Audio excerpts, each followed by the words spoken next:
Mesdames et messieurs, bonsoir et bienvenue dans ce triangle socle du Congo, Trisoko. Trisoko, nous parlons de la spiritualité et du changement des mentalités depuis 2 semaines et nous revenons aujourd'hui pour répondre à beaucoup de questions que vous avez posées et nous en sommes très reconnaissants. Nous essayerons alors de les poser à messieurs Dieudonné Bifoubanou. Bonsoir. Bonsoir. Vous allez bien? Très bien. Vous êtes prêts à répondre à beaucoup de questions des téléspectateurs? Pourquoi pas? Alors, je voudrais commencer par la première, parce que nous avons parlé de la spiritualité et du changement des mentalités, voulu par tous depuis un certain moment. Vous avez beaucoup incriminé les églises. Bon, si je peux parler ainsi, vous allez me corriger si ce n'est pas vrai. Mais au moins, l'une des questions de l'un des téléspectateurs qui voulait savoir votre avis sur la prolifération des églises. Bon, nous ne comprenons pas pourquoi il y a prolifération des églises. On ne comprend pas. Je ne sais pas si eux les comprennent.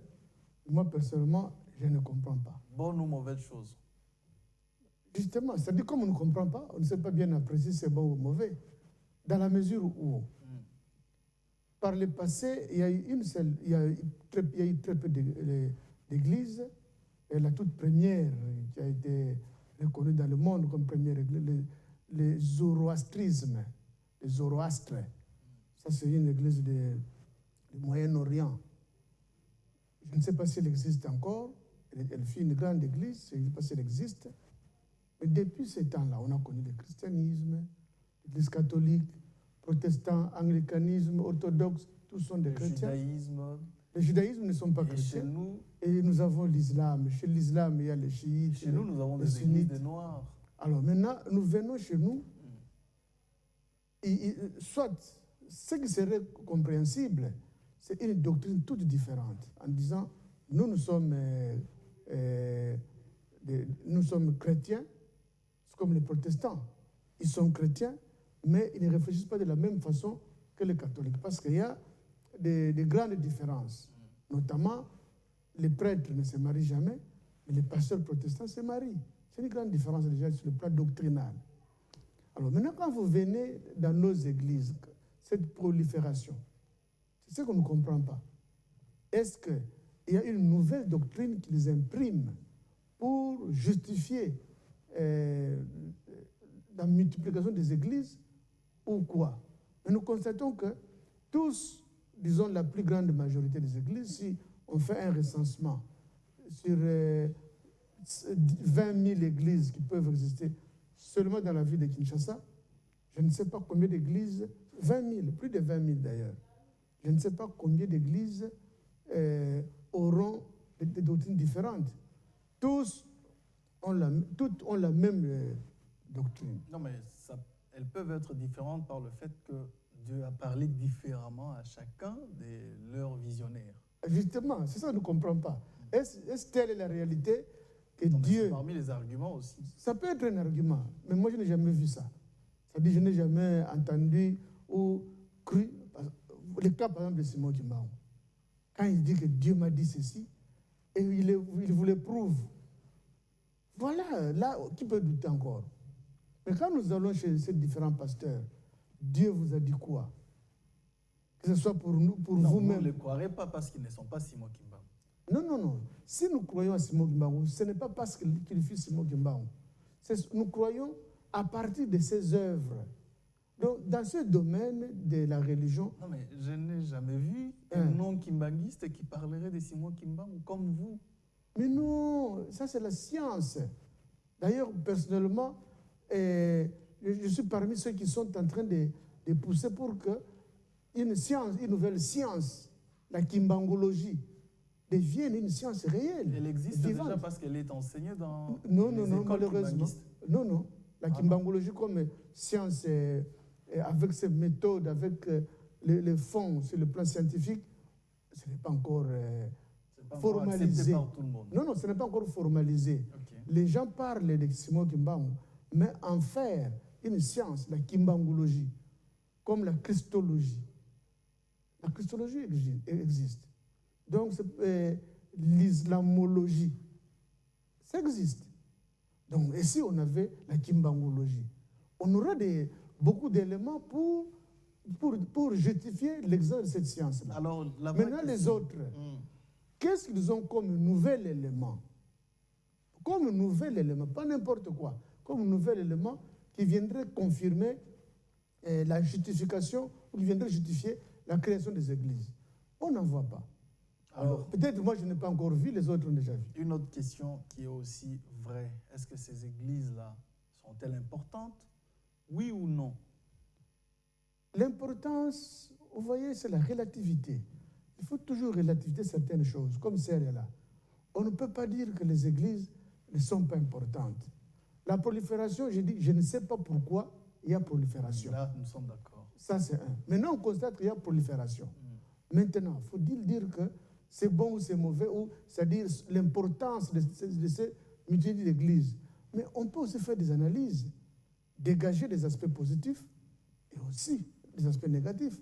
Parce qu'il ne faut jamais oublier que même les immondices ont de l'importance. Ah, ok. Alors, s'il faut commencer par Donc, l'importance. Donc, c'est pour dire que si les immondices ont de l'importance, et a fortiori quelque chose façonné par l'homme, qui n'est pas une immondice. Donc, c'est à partir de cette réflexion qu'on peut dégager l'importance de ces églises et peut-être les réorienter, les aider à réorienter. Pas nécessairement vanter leur importance, qu'elles continuent à faire ce qu'elles font, ou tout ce qu'elles font, ne changez rien, vous êtes dans le bon. Le comportement des pasteurs, décrié par beaucoup de personnes, c'est bon, continuez. Non. Là, on va relativiser en disant, vous êtes dans le bon. Alors, s'il faut orienter aujourd'hui, orienter ou sinon réqualifier la mission de l'Église, c'est une réqualification qui se fera sur le plan sociologique et non spirituel. Non. D'abord, une église ne peut pas exister sans doctrine. Et la doctrine... Non, mais si c'est une église chrétienne, justement, la doctrine chrétienne voilà, la doctrine chrétienne existe. L'existence d'une doctrine, c'est une chose. La méthode pour transmettre cette doctrine, c'est une autre. Maintenant, les divergences qui existent souvent au niveau des églises, c'est dans la méthode. Nous transmettons la parole de Dieu de cette façon-là. Nous faisons ceci. Les Kimbanguistes vous disent, mais non. au moins pour les églises, le point commun, c'est la Bible. Pour les églises chrétiennes. Oui, les églises chrétiennes notamment. Voilà. Le point commun, c'est la Bible. Il n'y a pas une église qui a conçu sa Bible à sa manière. Toutes les églises chrétiennes, même s'il y a des petites différences, par exemple dans l'organisation. Non, dans les évangiles ou les livres, comme on les appelle. Il y a des petites différences. Par exemple, chez les catholiques, il y a Siracide, qui n'existe pas dans la Bible Louis II. Et même certaines, quand vous comparez Louis II et Tob, la traduction écuménique de la Bible, il y a des petites différences du point de vue des livres. Au niveau de la traduction. Des livres, pas la traduction dans la phraséologie, mais... Oui, je sais que les livres pour la Bible de Jérusalem, il y a un certain nombre élevé des livres qui ne sont pas dans la Bible. Dans la Bible ordinaire. Voilà. Mais ce n'est pas ordinaire, la Bible de tradition de Louis II. Voilà, par exemple. Donc ça, c'est... Des petites différences peuvent exister, mais qui n'ont pas un grand impact du point de vue doctrine. Parce que, pour la plupart, c'est dans l'Ancien Testament d'ailleurs qu'on trouve ces différences. Mais dans le Nouveau Testament, tous disent la même chose. Donc, c'est pour dire que la doctrine chrétienne ne dépend pas de l'Ancien Testament.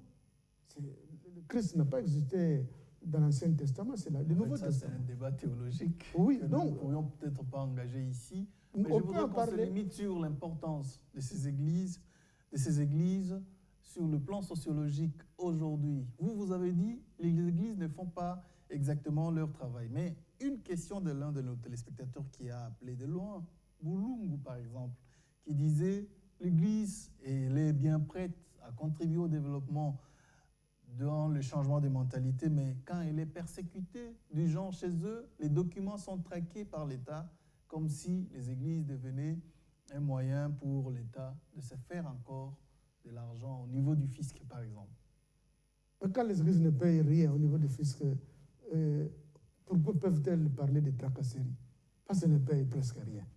Oui, mais Alors, lorsqu'elle travaille pour le changement des mentalités, non, la elle question, ne fait rien. non, la question, il faut la comprendre autrement. L'importance de l'Église, c'est s'aimer à tout vent.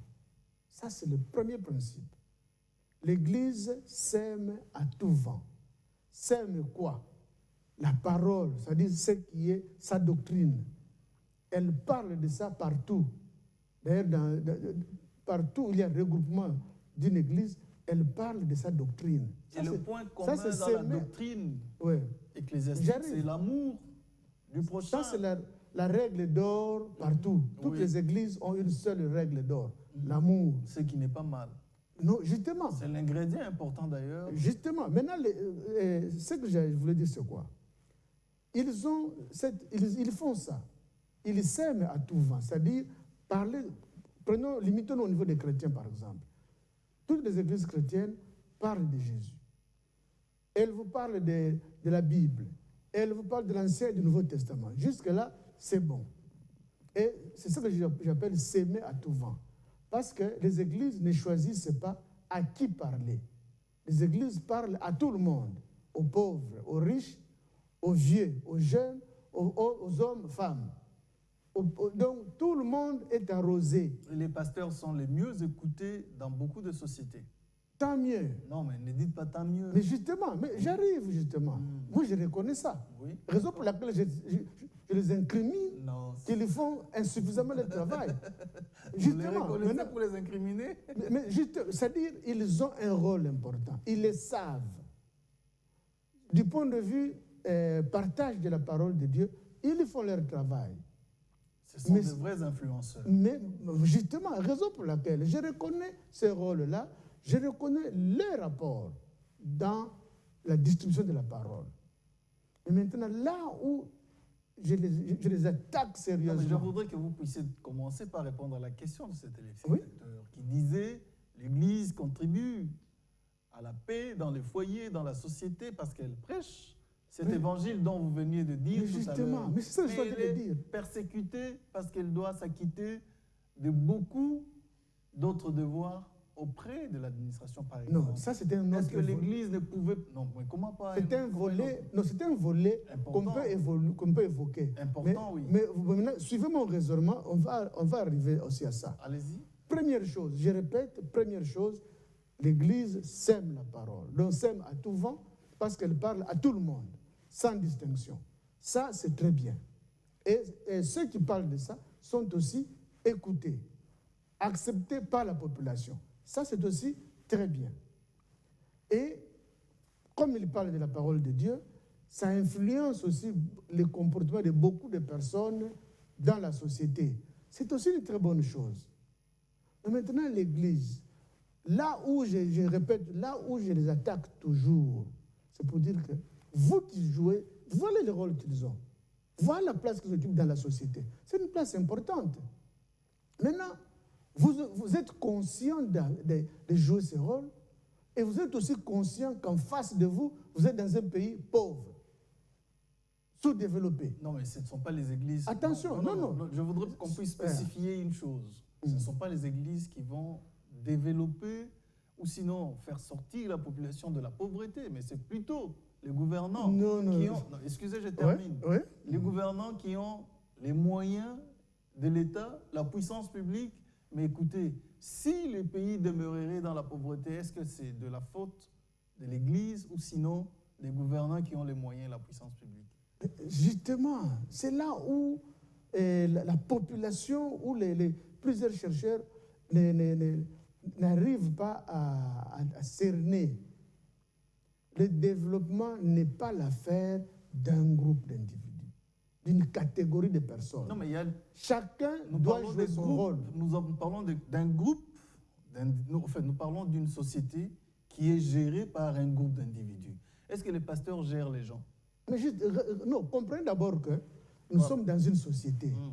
L'homme est fait de la société. Et le fait de la société, et l'homme agit dans la société, pour la société. Toute personne. Maintenant, dans cette société, chacun a son rôle. La base. Quand nous allons parler de la politique et le changement de mentalité, nous parlerons aussi de cette catégorie-là, des hommes politiques. Non, mais... Ceux qui sont au pouvoir, ils émanent d'une classe politique.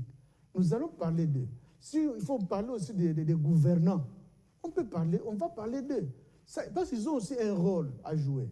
Maintenant, nous sommes au niveau du rôle que doit jouer la population. La population ne peut pas s'écarter de ce rôle-là. Je veux dire, le développement, ce sont les hommes politiques, les gouvernants qui doivent tout faire. Moi, je croise mes bras que le gouvernement puisse travailler. Je suis d'accord avec mais vous, justement, mais je voudrais que nous puissions échelonner ce rôle. Est-ce que vous pensez que les églises ou sinon cette population dont vous citez, ce sont eux qui ont ce grand rôle, ce sont eux qui pourront transformer la société sans pour autant parler de cet autre levier important qui est les gouvernants notamment dans ce changement?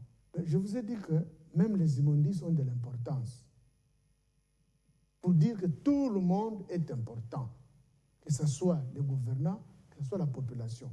Maintenant, nous sommes en train de distribuer les rôles dans le développement. Oui, mais les échelonner aussi. Non, échelonner, on pourra le faire. Non, qui aura les rôles les plus importants, les moins importants, mais nous disons... C'est comme une case qui s'écroule, on ne va pas incriminer l'enfant lorsqu'on sait qu'il y a ses parents dedans. Non, ce n'est pas ça là, le raisonnement du développement. Le développement, c'est l'affaire de tout le monde. Ça, dès que vous oubliez cette prémisse, cette évidence, vous gâchez tout. Alors les églises. Donc, dans ces labyrinthes, les églises aussi ont leur rôle. On ne dit pas que leur rôle est plus important que le rôle des politiciens, que le rôle de la population. Non, on ne dit pas, on n'apprécie pas, on n'évalue pas le rôle des églises. Nous disons qu'ils ont un grand rôle à jouer. Maintenant, le rôle de tout leader, c'est de montrer la voie.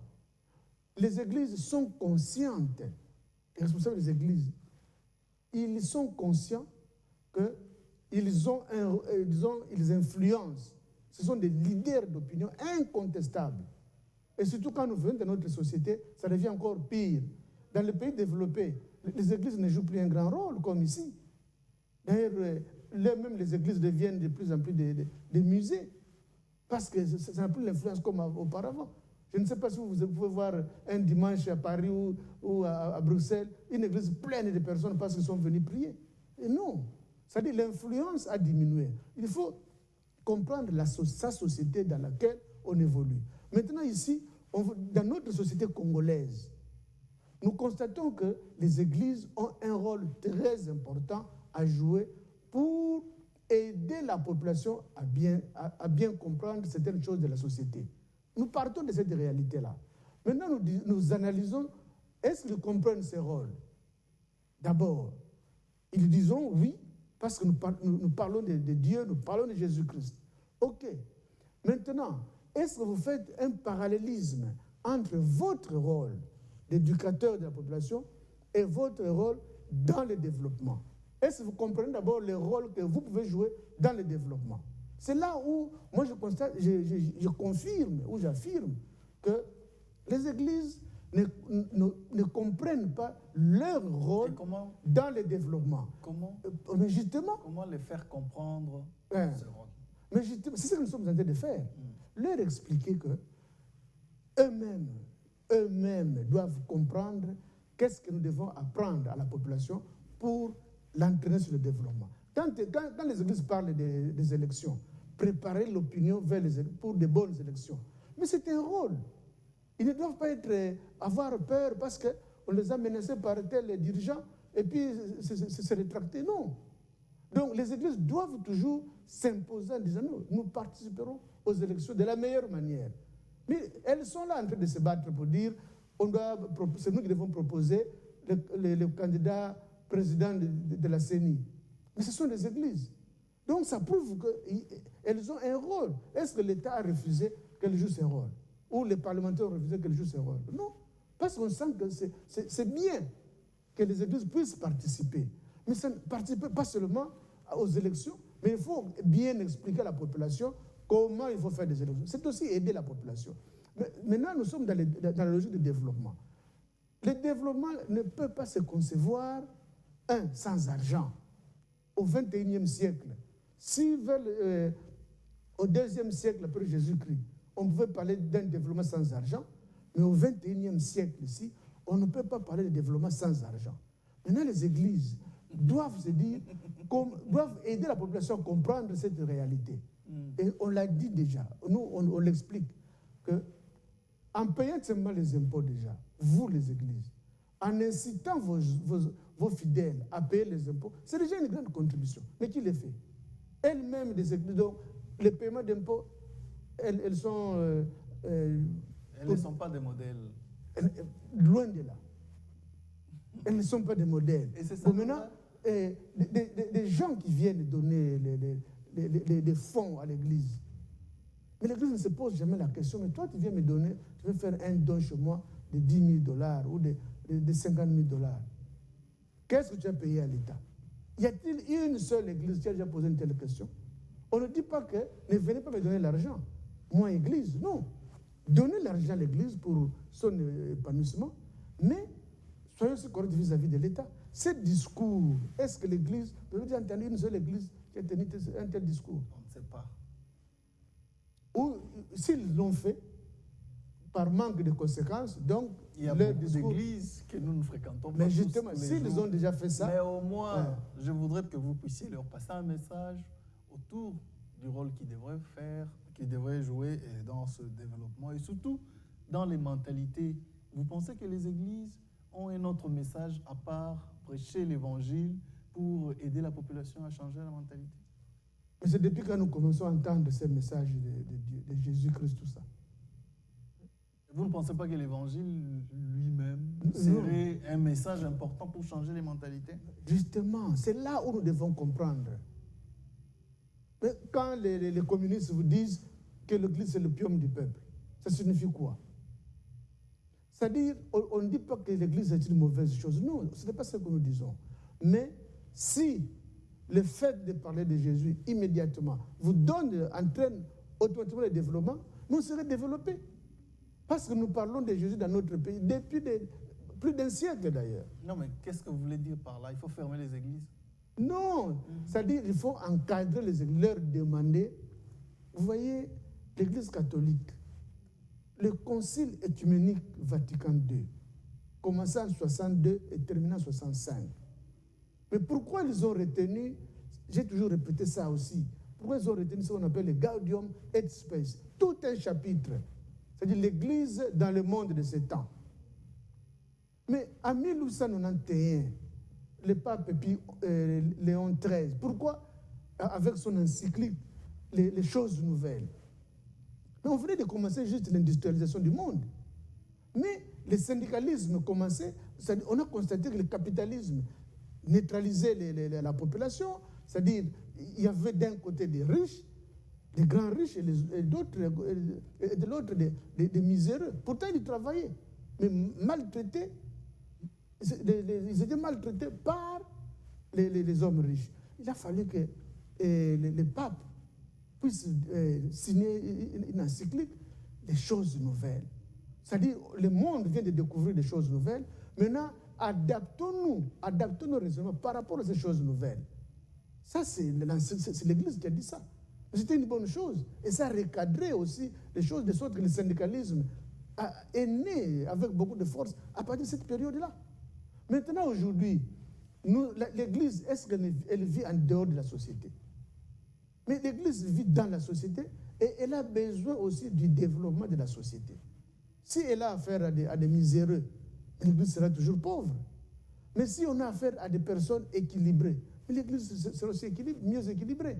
Donc maintenant, comme l'Église vit dans la même société que nous, elle doit avoir l'obligation de bien connaître cette société, de mettre le doigt là où il faut pour dire qu'est-ce qu'il faut pour changer notre société. Est-ce que vous envoyez l'Église à faire du militantisme? Ça, on n'a pas vu, même en Europe. Vous avez parlé de la société occidentale qui a eu un essor à partir aussi des églises, mais nous n'avons pas vu des églises versées dans le militantisme. C'est ça? Non, pas un problème de militantisme. Quand l'Église rappelle les principes d'une société. Et vous savez, quand l'Église le fait chez nous, c'est que là, comme pression. Non, c'est nous qui disons ça. Non, comment dire ça? C'est nous qui... C'est-à-dire la pression existe, mais est-ce que l'Église doit se taire face à une pression d'un homme politique? Ou vous reconnaissez que l'Église est quelque chose d'éphémère? Le pouvoir d'un homme politique est éphémère. Nous avons connu combien de présidents dans notre pays? Mais est-ce que l'Église catholique a déjà subi, ne fût-ce qu'une réduction de quoi que ce soit? Ou l'Église kimbaniste, ou les protestants? Mais les églises continuent. Oui, les églises continuent. Mais les hommes qui sont à la tête des églises comme des pays passeront. Comme mais maintenant, ceux qui sont à la tête des églises passent également. Non, l'Église... Ces deux institutions l'Église doit apprendre les principes. Les principes pour que l'homme puisse se développer. Même le pape, je crois le pape Paul VI ou le pape Jean-Paul II. Mais ils ont parlé de ça, le développement des peuples. Pourquoi ils parlent de ça? Et ils orientent même l'Église à se conformer à ça, à suivre, à s'occuper du développement des peuples. C'est le pape Jean-Paul II. Toute une encyclique, le développement des peuples. Et le concile vous dit, vous devez tenir compte de la population, parce que vous êtes dans le même monde. Alors nous parlons des églises parce qu'ils doivent contribuer au développement. Les églises ont des hôpitaux, des écoles, des orphelinats. Les églises ont des maisons, des pensionnaires. Et ça, c'est pas aussi investi dans le domaine social et le développement. Si on peut le parler dans le langage des églises, ça peut nous suffire à ce point, parce que déjà d'ailleurs dans notre société, elles n'ont pas beaucoup de moyens. Voilà. Vous voyez, la grande préoccupation qui est la nôtre et qui devait être la leur. Ici, les églises, quand elles construisent des hôpitaux, des écoles, avec quoi? Avec l'argent. Il y a des églises qui bénéficient des dons ou des apports de la population.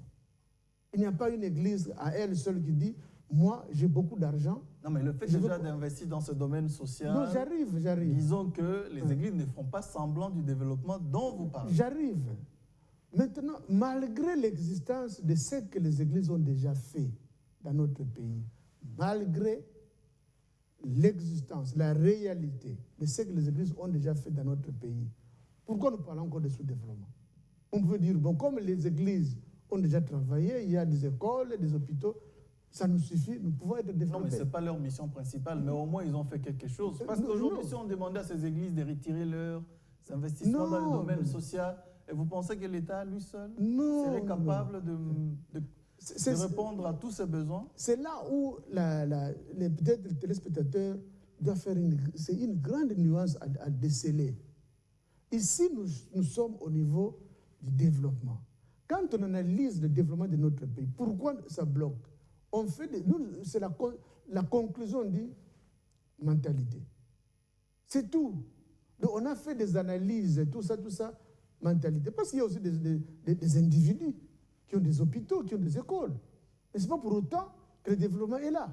Maintenant, quand on se pose la question d'une façon générale, pourquoi nous appelons sous-développés?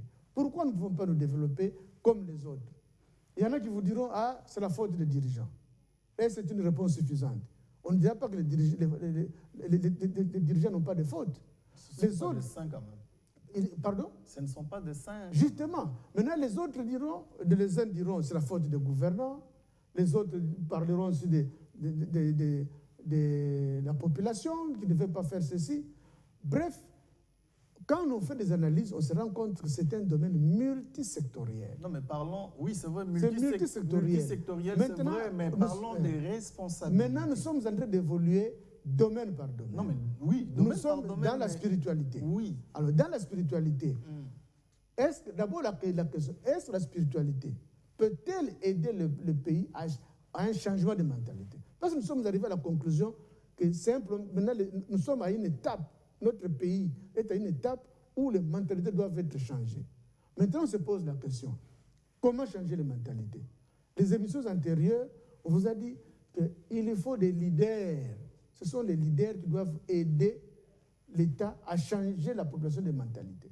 Maintenant, ces leaders-là, quels sont ces leaders? est-ce dans le domaine musical, avons-nous des leaders? Parce qu'il y a des musiciens aussi qui ont changé la mentalité d'une population. Quand on parle, par exemple, à Jamaïque de Bob Marley, c'est quelqu'un, il fut musicien, mais qui a contribué. Donc, nous avons aussi des musiciens qui pouvaient changer. Bon, maintenant, chez nous, au Congo, quels sont ces musiciens? La réponse, on ne voit pas qui. Ray Ilem a fait du tabac en Europe, là-bas, le Lokwakanza. Ici, est-ce que le Lokwakanza peut aider à changer la mentalité ici? Ils peuvent jouer sa musique. Les Kofi, ils ont fait du travail ici. Mais est-ce qu'aujourd'hui, même eux-mêmes peuvent dire que moi, je peux changer la mentalité? Donc, ces leaders dans le domaine musical est faible. Ils sont faibles. Nous allons dans le domaine sportif, même. On ne voit pas des gens qui peuvent faire ça. Dans tous les domaines des théâtres, qui? Raison pour laquelle, après avoir analysé la configuration de notre société, nous sommes arrivés à 2 catégories.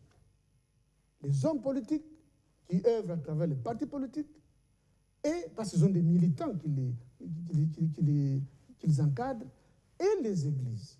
Ce sont les 2 domaines. Donc, ça, c'est la conclusion à laquelle nous sommes arrivés, qu'il y a les politiciens et les hommes de Dieu, entre guillemets. Maintenant, nous sommes dans la catégorie de ces hommes de Dieu, les pasteurs. Comment peuvent-ils aider? C'est ce que nous disons. Comment ils peuvent aider? Mais oui, mais parce qu'ils vous parlent à longueur de journée, donc ils ont la facilité de parler à longueur de journée auprès de la population. Masses, oui. Ouais. Alors, mais quand on voit leur discours auprès de ces gens-là, on constate que ce n'est pas un discours qui favorise le développement. Un discours qui favorise, donc, qui incite les gens à bien vivre. Mais malheureusement, quand on entre dans le fond, quand on voit la préoccupation du pays au moment M, c'est-à-dire à ce moment, et le discours des églises dans l'ensemble, ces discours ne favorisent pas le développement. C'est ça le problème. Donc, les hommes de Dieu, dans l'ensemble, doivent d'abord comprendre le développement, c'est quoi. Quand ils auront compris qu'est-ce que le développement, maintenant ils vont se poser la question, nous, pouvons-nous être acteurs, oui ou non? La réponse est oui. Maintenant, quel rôle devons-nous jouer? Ils vont s'attaquer maintenant à ce rôle. Mais ils peuvent organiser des séminaires, des réflexions, ils peuvent nous inviter, nous allons leur expliquer tout ça. Comme ça, on finira par préciser les rôles qu'ils doivent jouer, et maintenant, on va leur demander, si les autres, bon, moi je veux bien, mais voilà les conditions pour qu'ils jouent ce rôle. Là, c'est autre chose. Mais du fait tout simplement de comprendre par eux le développement, et qu'est-ce qu'il faut faire pour faire ce développement, c'est déjà beaucoup. Ils pourront changer leur discours. Est-ce que vous voulez inciter les pasteurs, les églises, à parler de notre discours parallèle à l'évangile? Non. Mais quand on dit l'église dans le monde de ces temps, ça signifie quoi? Non, mais ce sont les catholiques. Non, mais c'est une réalité générale. C'est une doctrine à part. On a parlé de concile œcuménique Vatican II. Ce n'était pas un concile catholique Vatican II, non. Œcuménique. C'est-à-dire, ils avaient fait appel à des protestants, à des laïcs, des personnes qui n'ont rien à voir avec une religion quelconque. Parce qu'on voulait privilégier la réflexion mondiale. C'est un problème, c'est mondial. Donc, on a voulu privilégier la réflexion mondiale. Maintenant, en privilégiant cette réflexion, et il y avait plusieurs personnes, pas moins de 200 personnes, qui ont participé à ce concile. Et quand on a voulu parler de ça, on est tombé sur ce point. Que doit faire l'Église face au monde? Doit-il être à l'écart ou dans le monde? La réponse est claire, l'Église doit être dans le monde. Dans le monde, c'est pour faire quoi? C'est pour exploiter la population ou pour aider la population à bien vivre? Non, c'est pour aider la population à bien vivre. Alors, quelle aide la population à bien vivre? Il n'y a que ça. Donc, et le discours que l'Église doit avoir, quand l'Église doit inciter au travail, c'est déjà un discours favorable au développement. Quand l'Église doit démontrer que tel acte inconsciemment peut déranger l'évolution du pays. C'est-à-dire quelqu'un qui... Vous pensez que les églises ne font pas tout ça? Pas suffisamment. Ok. Moi, je confirme. Ceux qui estiment qu'ils font ça suffisamment, qu'ils viennent dire qu'est-ce qu'ils font pour qu'ils se disent qu'ils ont fait ça suffisamment. Alors, mais moi, je ne vois rien. Prochainement, nous parlerons aussi de la spiritualité face à l'éducation, la culture et le changement des mentalités. Mais je voudrais peut-être qu'on commence avec un mot. C'est comme un téléspectateur qui disait, le changement de mentalité passe aussi par l'éducation. Il a donné l'exemple des Orientaux qui ont été colonisés par la même société occidentale, mais qui ont gardé leur culture et ils sont développés aujourd'hui. Mais ça ne m'étonne pas, parce que j'ai promis malheureusement de venir avec l'ouvrage, peut-être prochainement je le ferai. Le changement de mentalité, comme je l'ai dit, c'est un domaine multisectoriel. L'éducation, ce n'est pas de la spiritualité. La culture, ce n'est pas de la spiritualité. Aujourd'hui, nous sommes en train de parler de la spiritualité. Relation homme et Dieu. Comment l'homme peut-il évoluer tout en respectant les consignes avec Dieu, mais en se développant? C'est ça la spiritualité. Mais quand les téléspectateurs parlent de l'éducation, mais c'est normal. L'éducation, je dis bien, il y a une différence entre l'éducation et la spiritualité. L'éducation peut aussi contribuer ou devrait contribuer au changement de mentalité. Il dit c'est la base même. Mais malheureusement, dans son exemple, il dit, dans notre société par exemple, nous avons rejeté tout ce que nous avions comme valeur pour adopter les cultures importées qui malheureusement nous ont amenés dans une sorte de confusion, on ne sait plus qui on est réellement. Est-ce que vous pensez que effectivement l'homme congolais a perdu son identité réelle? Justement, ça c'est le constat qu'il fait. Et moi, en tant que chercheur, ce constat est compartimenté. Il a abordé deux questions différentes. La question de l'éducation et la question de la culture. Donc, nous allons, même la fois prochaine ou les autres fois, parler de l'éducation dans le changement de mentalité, c'est-à-dire dans les domaines de l'éducation. Qu'est-ce que le domaine de l'éducation? Et dans ce domaine, qu'est-ce qu'on peut faire pour changer la mentalité à travers l'éducation? Comme aussi la culture. Qu'est-ce que la culture? La culture, ce n'est pas de l'éducation, c'est autre chose. Maintenant, on va analyser qu'est-ce que la culture peut aussi faire pour changer de mentalité. Donc, c'est en compartimentant tout ça que l'on comprend davantage la grandeur de cette activité de changement de mentalité. Mais ce qui est au niveau de comme nous sommes au niveau de la spiritualité, donc éducation, nous allons en parler. Donc moi je ne fais pas la confusion entre éducation et culture. La culture, nous allons en parler. Parce que l'éducation, mais les programmes scolaires et académiques, ça peut se concevoir. C'est lui que nous utilisons, qui l'a conçu. Il date. Hein? Mais non, il date depuis quand? Il y a des choses nouvelles qui ont été introduites par les Congolais eux-mêmes.